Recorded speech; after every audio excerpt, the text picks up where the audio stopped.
Happy Saturday, everyone. Nick from Comic Culture here. It is time for Nick at Night, my weekly non-spoiler comic book review show. Just got done reading all my books. Let's go over each and every one of them coming up next. Stick around.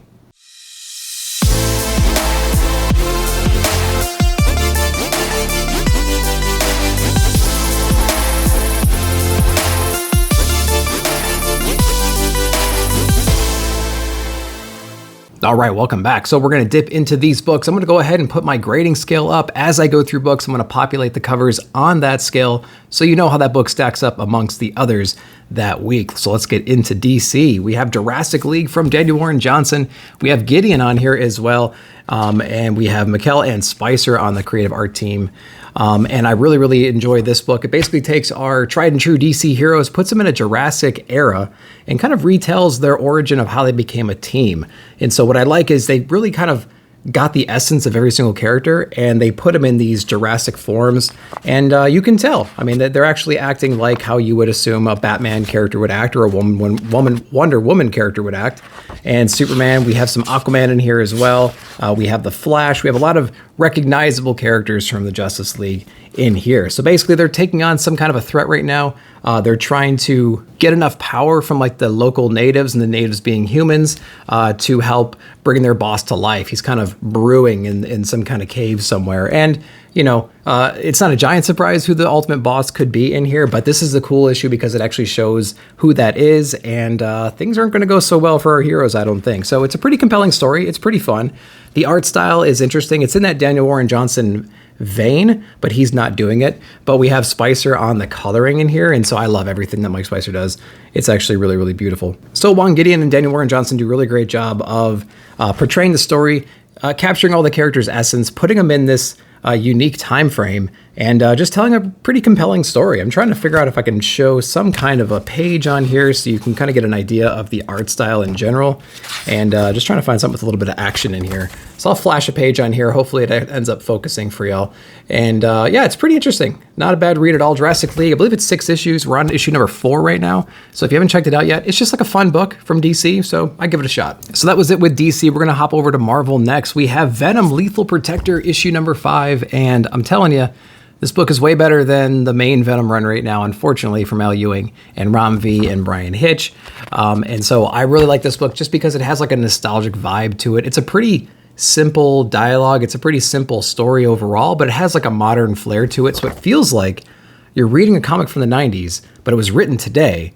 And it's actually a pretty cool thing. So I do like that. Lethal Protector is pretty interesting. So we have Eddie Brock as villain. Again, this is kind of set back in the day a little bit. So we don't have our King in Black kind of background. We don't have any kind of evolution that like Eddie Brock and Peter might have had, or Spider-Man in general. And so we have kind of like an old school Eddie Brock Venom kind of a vibe in here. And basically there was a bounty put on him by a mysterious person, a very well-resourced person, very rich person, and we find out who that is in here. So basically it's our story of Eddie Brock as Venom infiltrating this like very well-guarded base where this guy is right now, and it's just a big giant fight issue. It's pretty fun. He's actually hired a bunch of these D and E-list villains, I would say, to kind of be the first line of defense. And it's pretty funny to see how Eddie Brock as Venom kind of takes out all these guys and gets through all the defenses and actually has this little confrontation and one-on-one with this guy who put a hit out on him. So it actually is pretty fun. There's a lot of cool, charming things happening inside of Lethal Protector. I did not expect that. I expected it to kind of be like, I'll read the first issue. It's probably not gonna be that great, and I'll just kind of get rid of it. But man, I'm telling you, this has actually become my favorite symbiote book right now, because Carnage is great, but you know, I don't really see where it's going just yet. We're evolving Carnage right now. He's like soaking in some other powers and things like that, trying to become like a King in Black kind of a thing. But this one's just fun, and it's in this Marvel universe that I think is kind of forgotten. It's in an interesting era. And I think it's just written really well. It's drawn really well. So Venom Lethal Protector, if you're itching for a symbiote book, we're on issue number 5 right now. I don't know how many issues this is going to be, unfortunately, but I would check this one out, especially if you're into Marvel, you like that old school vibe, but you want like a modern twist on it. Check out Lethal Protector. I think you'll like it. Punisher issue number 5, and this is awesome. We have Jason Aaron on here. We have Saez, I believe is how you say him. We have Azteca, and we have Dave Stewart on the creative art team as well. So Punisher, one of the best Marvel books out there, I think. Interesting twist on Frank Castle. Interesting twist on what would you need to give him to have him be like the hand or to be part of the Hand and to be the leader of the Hand. What would you need to give him in order to do that? They explore that inside of this book. It's not very difficult to figure out what he probably lacks in his life the most and what would actually kind of make him turn to the dark side like that. But everything's kind of like that motif is kind of crumbling down, and he's trying to look past that. He's trying to just kind of play the role just so he can get those moments with like his wife, and they keep teasing bringing back his children and stuff like that. That's been a running theme since like issue number 1 or 2 right now. And so everything isn't as nice and pretty as he was hoping, and he's becoming more and more ruthless to kind of get more of her back and get some more of his children back and things like that. So it's a very interesting position they put him in, because if he doesn't play ball, they're going to take away the thing that he loves the most. And he's got a taste of what it's like to have that back in his life. So he's just going completely all in, and he's probably more brutal than I've ever seen him before. Now, I haven't read a whole lot of Punisher. I know obviously he can get pretty intense, but he's doing some really wicked things in here, and I think his surroundings is actually pushing him towards that. They're like, keep pushing him into that direction just to make him more of the beast, right? And so it's pretty cool little evolution that we're seeing. So he's kind of it's kind of like fulfillment on both sides. He gets what he wants, and he can be as ruthless as he can be, and it's actually encouraged. So I think it's a pretty cool dynamic here. What's fun here is he has a little bit of a betrayal moment in here against the ranks, against the Hand ranks, and he kind of sees how futile that really is. And then he starts playing ball, and he kind of has this ulterior mission in mind right now that he's kind of exploring. So it's interesting. He's actually got a big battle coming up with Ares pretty soon, and we're leading into that into the next issue. What is that going to end up being? I think there's going to be possible team up in something like that against the Hand. Of course, we have Daredevil and Elektra in their own series kind of starting over again, and they're heading towards the Hand right now too. So it's going to be really interesting to see how Daredevil and Elektra cross over with Punisher, and if Ares gets in the mix too. So this is actually evolving into a pretty interesting thing. Highly recommend it. I would also read the new Daredevil run too, because there's going to be a crossover. There has to be at some point. All right, we're going to keep the Marvel train going. We have a new #1 from Ed Brisson. We have Predator, issue #1, and I got that awesome Raza cover, which I thought was pretty great. So went ahead and picked this one up. I really didn't have too many high hopes, honestly. So hear me out. I read the first couple issues of the most recent Alien run, and I believe they're starting back over with an issue #1. I think it's the same team though, but correct me if I'm wrong. So I don't know what's going on there.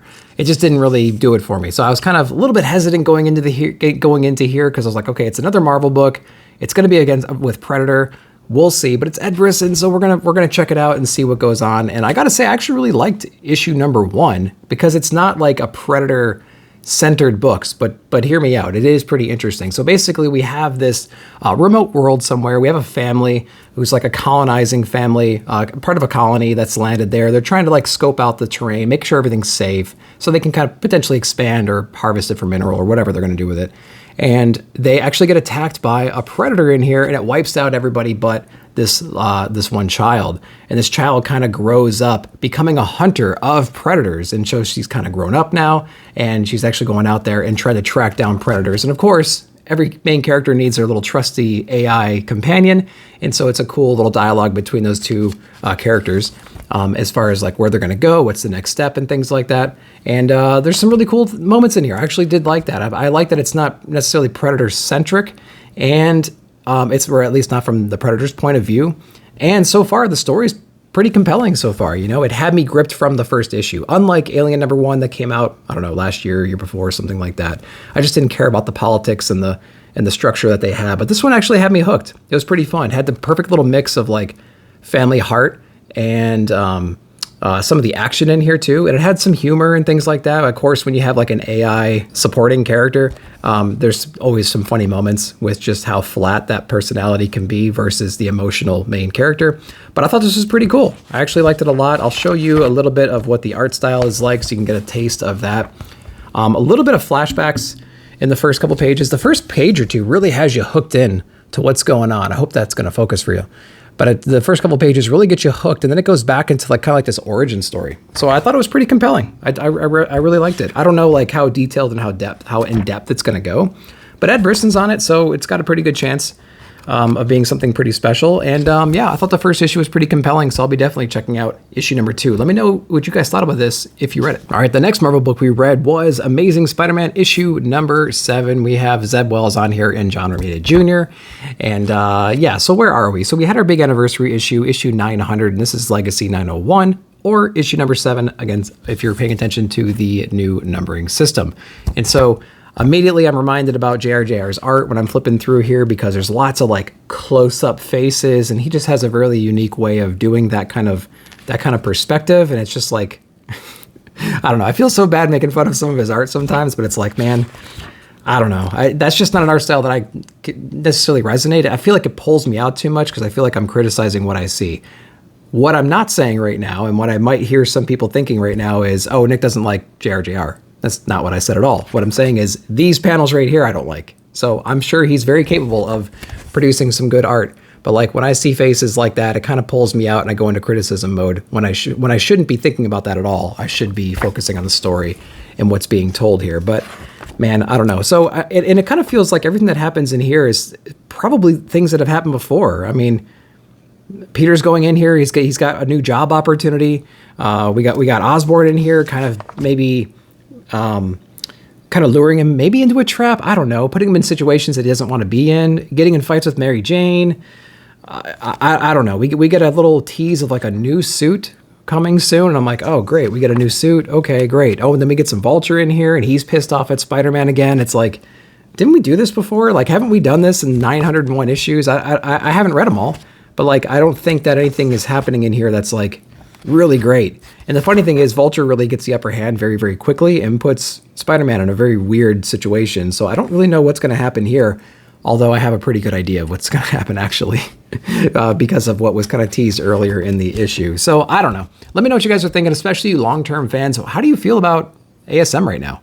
We kind of started in a confusing way. Everybody hated Peter. Something happened. We don't really know what happened yet. We're 7 issues into the run. We haven't really revisited that stuff yet. And things are kind of smoothing out now. Like, Aunt May is okay with him now, and Mary Jane was in here, and she was like decent with him, you know what I mean? And so people kind of dropped that whole, oh, you're a jerk kind of motif, and now they're kind of going back to status quo, but I don't feel like we learned anything that was teased back in issue number 1. What am I missing? Let me know down below. All right, the next Marvel book we read was Captain America, Sentinel of Liberty, issue number 3. And who is this? Fear the Redacted. This new villain that's on here, and we actually get to see this villain in here. We understand the makeup, the chemical makeup, potentially, of this villain. And we get something really interesting in here. We actually get a breakdown of what they meant this whole time by saying, that's not your symbol or something like that, or that symbol belongs to them or something, referring to Cap's shield with the actual geometry of the shield itself, the rings and the star and whatnot. So this is actually a pretty cool, interesting story so far, I think. We have Captain America. He kind of discovered this secret base that has a combination of all these different villain types in here. We had like the Hand, we had AIM. What do we have? We had Hydra.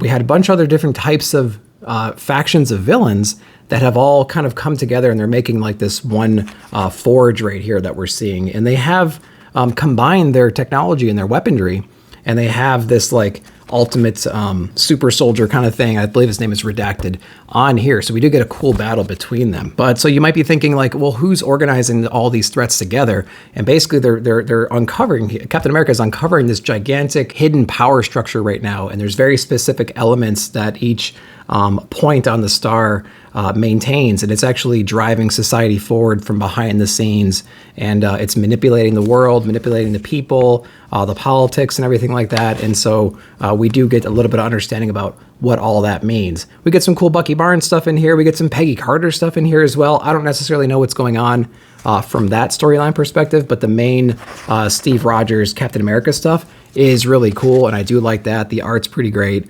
and we do get to see some fight scenes and things like that. I'll show you this really awesome spread right here from a battle between Cap and Redacted, I believe, is who the character is in this, so it's awesome. It's very fluid, very dynamic. It is pretty cool to see. So I'm actually enjoying the mystery, a lot of cool action in here, and it's just nice to have a cool Captain America story again. Issue number 3, right? Let me know what you guys are thinking if you've been reading it. All right, let's keep going with Marvel. We got a few more Marvel books to go through. Next one is Axe Judgment Day. This is issue number 2. And I believe isn't Karen Gillan doing all these? Karen Gillan's doing all these, yeah. Gillan's on the writing for this. We have decent art in here too by Valerio, and Garcia on the colors, and Clayton Cowles on the lettering. The lettering I'm not necessarily fond of. I don't like... Well, first off, when you're dealing with X-Men, you have a lot of telepathic communication. So you have always those weird bubbles to kind of signify, oh, this is all internally. And there's a lot of that going on in these recent X-Men books because there's just so many telepaths out there and they all communicate conveniently enough. They all communicate that way during battle. But this book also, from a lettering perspective, they have a lot of like overlapping giant bubbles everywhere. And so it just kind of gets like a little bit little wonky from time to time. I don't know if that will actually focus, but you get a lot of that kind of stuff, which, I mean, isn't super annoying, but when you get it page after page, and then you get this weird other text where there's like narrations going on, it's a black background text with like a pinkish red font. I just didn't like it from a lettering perspective, honestly. There's just a lot of weird stuff going on. Art-wise, it's great because essentially you have giant celestial kaijus attacking the mutants everywhere, and they're just, you know, going completely ham on these things because they're, you know, to them, they're just like not living or something like that. But you kind of see the flaws of the resurrection protocol in the story because they can just go all out. And as long as the 5 are still alive, they could just be resurrected. And so you do see that kind of flaw in here. At least I kind of noticed it. Exodus kind of goes ham on here. We basically have 2 different stories. We have the giant celestial kaiju attack going on. So you have the main X-Men and mutants attacking that from that front. And then you have the Avengers teaming up with some of the Eternals, and they're trying to resurrect that Eternal that essentially the Avengers have been using as a base this entire time. And it works, but not necessarily the way that they were hoping. So it's kind of fun to see how that kind of played out. But I don't know, we'll see. We had a very interesting last page in here, and I'm not entirely sure what our heroes are going to do about it. So we'll see. But the ultimate judgment is coming. So we'll see what that equates to, I believe, just maybe in the next couple of issues. So we'll see. Axe Judgmentation number 2. If you read it, let me know what you think about the whole arc in general. All right, we're on our last Marvel book that we read this week. We have Miss Marvel and Wolverine issue number 1 from Jodie Hauser, I believe it is. Yep. And I got this one because it was an interesting little team up. I wanted to see what was going on. I had fun reading the, what was it, Moon Girl and Miles Morales issue that came out maybe like a month ago at this point. And I wanted to jump in here and see what was going on. So I remember being at the shop and I flipped through it and I said, well, the art is actually pretty interesting. And I'll show you some of that here in just a second when I actually see something that's worth showing. So we have some of the X-Men and stuff like that kind of showing up, seeing what's going on. The story's pretty basic. There's really not a whole lot going on. It's essentially a setup with like a big mysterious hook towards the end. But we have our Miss Marvel. She's walking around, or Kamala Khan, she's walking around in New York, and she comes across the giant tree, right? Seneca Gardens, where Krakoa, the entrance to Krakoa is. And there's a bunch of people around in the park just kind of hanging out, and she spots Wolverine, and she also spots some kind of a weird, kind of like a nanotechnology, almost like a bug, right? Like a robotic bug that shouldn't be in that area. And it like immediately goes for the tree, and she goes to investigate it. And then all of a sudden they're just attacked by a gigantic swarm of these metal, like little tiny metal mosquitoes or something like that, little metal bees or flies. So it turns out to be such a big threat that like a whole bunch of X-Men need to come into here. I mean, we had Cyclops, we had Rogue, we had Jean, we had Wolverine, we had Storm, we had all this stuff going on right there in middle of New York. And they take out the threat. So it's kind of like almost like a non-issue. It was like, hey, just another day kind of a thing, you know? So it's pretty fun. We had Miss Marvel using some of her powers and trying to help save the day.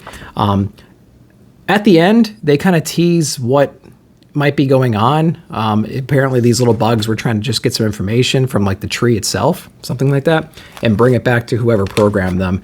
I don't know who that person is. They do only show up in like one little page.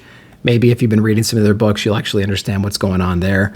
But yeah, I mean, it was okay. It was just kind of like an average day kind of a thing. It was kind of fun to see Miss Marvel coming off the TV show. I really haven't read anything with her lately. And, you know, it's always fun to see the X-Men doing some X-Men stuff, you know, teaming up, taking out just like a basic threat. This seems like something they would do before lunch, you know, this kind of a threat. So nothing too crazy, nothing too difficult for them to, you know, take care of. But it was okay. I mean, you probably don't need to read this unless something happens after this with this person who's just trying to gather some information. I don't know if that's ever going to bloom or blossom in something weird or impactful. But, you know, we'll see. We'll see where it goes. I'm not sure if I'll pick up issue number 2. Just wanted to stop in and see what this one was all about. All right, so we're out of the big 2. We're going to get into some indie books next. We're going to go over into AWA because I think AWA is putting out some of the best comics now, especially on the indie scene. So if you're not into AWA yet, give them a shot because they're really, really great. We have Absolution issue number 2, Peter Milligan and Diodato Jr. on this one as well. So basically what Absolution is in general, it's like a modern Running Man. And if you guys are too young to remember what Running Man was, it was an old movie that came out with Arnold Schwarzenegger. It was essentially like a televised gladiator show where they would actually go out and kill each other. And so in this, from this book's point of view though, it's basically like Twitch TV meets Assassins in a way, right? You have an audience viewing these kills from the person's point of view. They have modifications. It's kind of like, they're kind of like cyborgs almost from a certain perspective, certain point of view. And they're going across and they're trying to perform these ultra-violent kills to increase their ratings so they can receive absolution. And from my perspective, absolution's like, it's basically retirement, because if they don't hit absolution, there's all these little Suicide Squad type bombs that will go off and actually kill them. And so it's an interesting it's an interesting dilemma to have, right? You have to be very strategic with your targets, and you have to be very creative in your kills, because you basically have a live audience watching you do this, and they basically own your fate, right? They can give you points to get towards absolution, and again, like I said, if you fail, you're done, right? So it's a pretty cool concept, pretty interesting book. It's Mike D'Adano Jr., so you know what you're going to get art style wise. It's going to be dark and shadowy. There's going to be some familiar celebrity cameo faces from time to time, so that is pretty fun. It's a cool book. I enjoy it a lot. It's interesting to have our main character. She's trying to balance everything. You know what I mean? She's trying to be as creative as she possibly can. She's trying to find out what that next thing is to really get her ranking up, because she doesn't want to have all these little explosions detonate inside of her and kill her. So she's trying to figure out where to go from here. This book introduces another character who's kind of being abused during her job. And so she's reaching out via the chat to get to her, to kind of help her with her own personal stuff too. So I think the story is going to be pushed into that direction as well. So interesting story. AWA Upshot, great publisher. Check out some of their books. All right, let's dive over into Image Comics. We have A Town Called Terror, issue number 5. And this one's interesting. It's actually from Steve Niles and Simon Kudransky. I keep saying Kudransky because I don't know any other way to say it. So correct me down below if I keep saying it wrong. But again, another great issue. It is pretty fun. We are learning a little bit more about our main character and about how he was raised and what his father, or why his father did what he did in the previous issue. So basically you have this hidden town like a Wakanda kind of situation on Earth, and basically this hidden town is essentially hell. We can just kind of call it hell. And it's full of demons, and there's like a hierarchy of demon structure in here. And we have this main guy who's the father of our main character, and he's trying to recruit his son back to rescue mom, right? And so it goes a little bit south, and he ends up trapping his son with the mother in some kind of a prison that they've created because of some betrayals in the past. And the father's just really wicked in general. And so this is the combining of power between mom and son to escape this hell prison that they were put in and get revenge on dad, right? And so it is pretty cool. We do get some interesting art in here. Fairly straightforward story, but the art's really, really cool. And I keep saying it, I think this is gonna be way better in a trade read, because this issue, I think it works as a single issue, but man, I want like a collected edition hardbound 11 by 17, because I think it would really go really well in that, or even like a black label size book, like a prestige format. I think that would look really cool. I feel like it's cramped. It does a good job of blowing up. It actually feels like a bigger comic when you're holding it, when you're looking at some of this paneling and stuff like that. It feels like you're actually holding a larger book, but I think it would look really, really great in like a prestige format or 11 by 17. Story's pretty cool. Like I said, it would read better in a trade, but this book does a good job of putting those bookends in. So it worked from that perspective. But yeah, interesting story, great art. And yeah, we'll see how this story ends. I think there's only one more issue after this. So pretty quick read, and we'll see how it kind of feels as an overall arc as well once we get that 6th issue. Did we explore enough? Did we develop our characters enough? Was the story worth it? I don't know. I'm not sure yet. So we'll see how the next issue runs. All right, the next Image book we read was from Charles Soule and Ryan Brown. We have 8 Billion Genies, issue number 4. And this book was okay. This was probably my least favorite 8 Billion Genies book so far. And I think it's because it's going more into the narrative of how things are happening. Not necessarily the rules around wish making, but like, why are the genies there to begin with? How did that even happen? We learn a little bit more about our bartender, because he's very well equipped and everything, and there's a lot of mysterious things about him in general. So some of our characters dive into that relationship a little bit more, and there's some really shocking things that happen there. We follow one of our younger characters that was inside of the bar. He wished to be a superhero, and he kind of gangs up with a bunch of other superheroes, and they take on super villains. And he's going all over the world now doing all this stuff, and he's seeing more and more powerful villains out there. So I mean, it left the bar for about half this book, but even when it was in the bar, it went down just these weird paths. And so I think it's going to be okay. They kind of dropped the whole format of the first couple of pages showing you the world and showing you the population change and how the world now looks. They do that later in the book. But I kind of like the format where the first couple of pages were just reminded of that first, and then we get into our story. So a little bit weird storyboarding change in this issue. And I kind of noticed in the last issue, if I'm not mistaken. But, we get our cute little genies in here too. They're explaining some of the rules. They're doing their thing. So that is kind of fun. Again, we're exploring, again, how crazy the world has become. And yeah, and then, of course, at the very, very end, we get this really weird cliffhanger as well. And I don't know what it really amounts to. We're gonna see. We're gonna see here in the next couple of issues. But interesting story. It's definitely growing. This is the book where the story is growing beyond what we know in the first 3 issues, which you need obviously in a book. It just happened a little bit abruptly. I think we learned a lot in this one issue, and I don't think I was ready for it. I think I was used to the pace of issues 1, 2, and 3. Still a great book. Still a great series. Still a must read, I would say, especially in the indie scene. So if you haven't checked this out, I would highly recommend it. And a lot of these issues are hitting second print right now. I think 2 and 3 went in second print last week. So your shops might still have some of those. And I think issue number 1 hit second print a few weeks ago. So if you can get a hold of the second prints, I would do it for sure and check it out. Last book we read this week was Everlasting Love from Tom King, and got that awesome Jenny Frison cover. A little different than what she's normally putting out, but definitely something that I like, and I'm glad I got this one. So interesting take on here. I'm still trying to unpack everything that happened in here and kind of connect all the dots, but essentially it's from the point of view of this female character,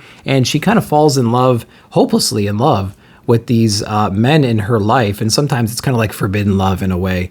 Either she's already taken, or it's like her best friend's boyfriend or fiance or something like that. And she eventually gets them. And what's funny is something happens and she kind of jumps decades, right? It kind of starts in like the 50s, almost like a Mad Men type era. And there's this romantic office love thing going on, love triangle almost going on with her boss. And then the story kind of evolves from that into some kind of like 70s, kind of like hippie rock sort of thing. And she falls in love with this songwriter, and he's got a different name, but it reminds her of this of the 50s boyfriend that she had. And so it's almost like she's jumping decades, and she has vague memory of the past romantic relationships that she has, and she's confusing all their names right now, and she doesn't age at all. She just kind of jumps between these decades and falls back madly in love with these certain people. And it's interesting. It's almost like a hell that she's in, because then she jumps back into like the 1800s. She's got like a cowboy boyfriend. There's a new farmhand that comes on. She starts falling in love with him again, and then she starts to notice, hey, something's really, really wrong. I got to get out of here. I got to escape, because I'm remembering all these other boyfriends from these different eras, and something's just not right. I don't know how I got here. I don't know what's going on. And she essentially runs away, and we meet this kind of shady character towards the end. Kind of gives us a little bit of a clue about how her life kind of restarts over and over again. And then we jump right back in to another romantic time, another romance that she's jumping right into here, and she kind of quickly remembers, no, something's wrong right now. I shouldn't be in this position again. What about all these other guys? Where am I? What time period is this? Kind of a thing. So I think it's going to be like a dark, romantic, almost like a horror book in a way. I see it evolving into that kind of a thing, and I'm pretty excited for it. I'm interested to see where it goes. Tom King, man, I'm a little bit hesitant with Tom King, because sometimes he can write the best stuff I've ever read, and sometimes he can write stuff where I'm just like, all that for nothing, kind of books, which is interesting. So we're going to see. I don't know where this one's going to fall. It's interesting so far. And let me know if you read this one and what you thought about it, for sure, down below in the comments. But guys, that's everything. I hope you enjoyed the video. Go down below in the comments. Let me know what your favorite books of the week were. And if you have any comments about the books that I read, I would appreciate that. But as always, thank you very much for watching the video. Make sure to like and subscribe and hit that bell notification to be alerted of future videos. I appreciate you. See you in the comments.